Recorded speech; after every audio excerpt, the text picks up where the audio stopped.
ዓለም ቫላንታይን እያለች የምታስተዋውቀን ፍቅረ ዝሙትን ነው። ታላቁ ሊቅ ቅዱስ ዮሐንስ አፈወርቅ እንዲህ ይላል፣ ውበትን በመመልከት የሚመጣ ፍቅር አይደለም ስጋዊ ፍቶት ነው እንጂ ውበት ሲጠፋ ስሜቱም አብሮ ይጠፋል ይለናል። እኛ ወጣቶች ዛሬ ወደድኩት የምንለው ሰው በባህሪው ነው ወይስ በለበሰው ልብስ? ዛሬ አበባ ሰጥተን ነገ የምንረሳው ፍቅር ክርስቲያናዊ ሊሆን አይችልም። መጽሐፍ ቅዱስ ፍቅር አይቀናም፣ ፍቅር አያስመካም፣ ፍቅር ይታገሳል ይላል በአንደኛ ቆሮንቶስ ምዕራፍ 13 ላይ። ዛሬ የምናየው ቫላንታይን ግን በፉክክር በማስመሰልና በትዕቢት የተሞላ ነው። ትዕግስትን በማጣት የተሞላ ነው። እስኪ ራሳችንን እንይ። በዚህ ቀን ስንቶቻችንን ብቻዬን ነኝ ብለን ድብርት ውስጥ የምንገባው? ስንቶቻችንን ጓደኞቻችን ፎቶ ሲለጥፉ አይተን በስሜት ተገፋፍተን ያልተገባ ግንኙነት ውስጥ የምንገባው? እኛ ወጣቶች እሳት ነን። እሳታችን ግን ቤትን የሚያሞቅ መሆን አለበት እንጂ ቤትን የሚያቃጥል መሆን የለበትም። የኢትዮጵያዊነት ውበት አይናፋርነት ነበር። ዛሬ ግን ሁሉንም ነገር አደባባይ አውጥተነዋል።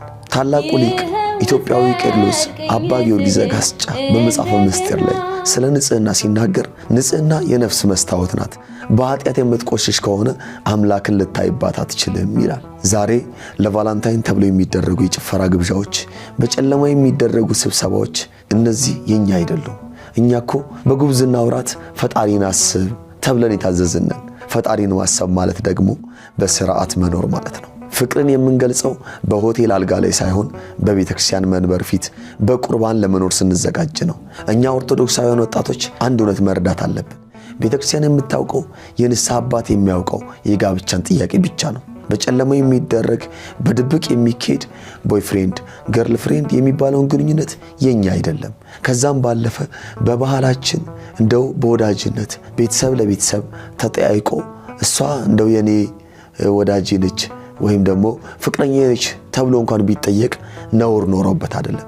ነገር ግን ዛሬ ቤተሰብ በማያውቅ ወደ አደጋ በሚያጋልጥ መልኩ በምንገባበት ስሜት ውስጥ ወዳልተፈለገ በፊልም ተጽዕኖ ማህበራዊ ሚዲያ ላይ በምናያቸው የውጪ ተጽዕኖዎች ወድቀን የፍቅረኞች ቀንን በልዩ ሁኔታ ለማክበር ፍቅረኛ አለኝ ብሎ ለማለት ወይም ደግሞ በዛ ሰበብ ብዙ የኃጢአት ድርጊቶችን ለመከወን እንዘጋጃለን። ይህ ቀን እኛ ወጣቶች በስሜት ተገፋፍተን ወደ ኃጢአት እንድንገባ ጫና ይፈጥራል። ተፈላጊ አይደለሁም የሚል የዝቅተኝነት ስሜት እንዳይሰማን እንጠንቀቅ። የኛ ዋጋ የሚለካው በሰው ላይክ ወይም በስጦታ ብዛት አይደለም።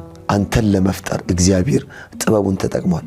አንቺን ለማዳን ኢየሱስ ክርስቶስ በመስቀል ላይ ተሰቅሏል። እስቲ በጎ ነገሩን ደግሞ እንይ፣ ከሌላ አቅጣጫ እንየው። እኛ ኦርቶዶክሳውያን ወጣቶች ጨለማን ከመርገም ሻማ ማብራት ይሻላል ብለን እናምናለን። ዓለም ይህንን ቀን ለስተት ብትጠቀመውም እኛ ግን ለበጎ ነገር ልንቀይረው እንችላለን። በመጀመሪያ ይህ ቀን ስለ ፍቅር እንድንጠይቅ ያደርገናል። መጽሐፍ ቅዱስ እግዚአብሔር ፍቅር ነው ይላል። ስለዚህ እኛ ለምን ስለ መለኮታዊ ፍቅር ወይም አጋፔ አንነጋገርም? ቤተክርስቲያናችን የፍቅር ቤት ናት። ቅዱስ ኤፍሬም ሶርያዊ ፍቅር የሌለው ሰው ሕያው ሬሳ ነው ይላል። ለሕጋዊ ባለትዳሮችም ቢሆን በዚህ ቀን እርስ በርሳቸው ስጦታ ቢለዋወጡ ፍቅራቸውን ቢያድሱ ክፋት የለውም። ነገር ግን ቀኑን ጣዖት ማድረግ የለብንም። ከሁሉ በላይ ደግሞ ፍቅርን እናስፋው። ፍቅርን ከወንድና ከሴት ግንኙነት ጠባብ አጥር እናውጣው። በዚህ ቀን ለምን የታመሙትን አንጠይቅም?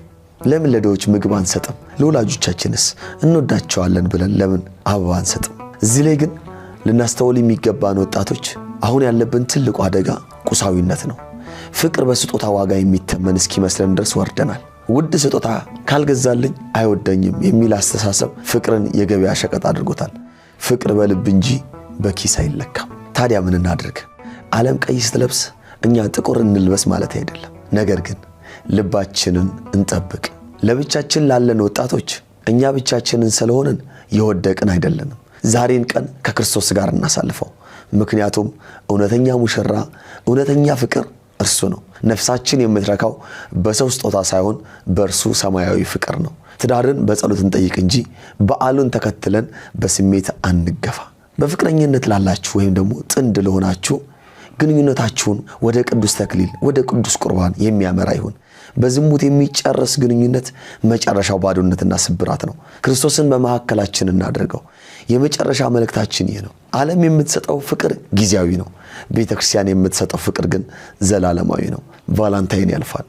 ክርስቶስ ግን ለዘላለም ይኖራል። እኛ የኦርቶዶክስ ወጣቶች ቤተክርስቲያንን የምንረከብ የነገዋን ኢትዮጵያ የምንረከብ ነን። በባዕድ ባህል የምንነዳ ነፋስ እንደሚወዘውዘው ገለባ መሆን የለብንም። እውነተኛ ፍቅር የቆመው በቀይ አበባ ላይ ሳይሆን በቀራንዮ መስቀል ላይ ነው። ስለዚህ ወዳጆቼ ወጣትነት እሳት ነው እንዳልነው ሁሉ በማስተዋል ሆነን በኋላ ጸጸት የማይሆንብንን ነገር ልናደርግ ይገባል። ይህ በጉብዝና ወራት ክፍል 7 ነበር። መልእክቱ የገባው በዚህ ሐሳብ የተስማማና ልብ የተነካ ወጣት ለሌላው ያካፍል። እናንተ የዘንድሮን ቫላንታይን እንዲህ ልታሳልፉ ታስባችኋል? በመንፈሳዊ ወይስ በዓለማዊ መንገድ?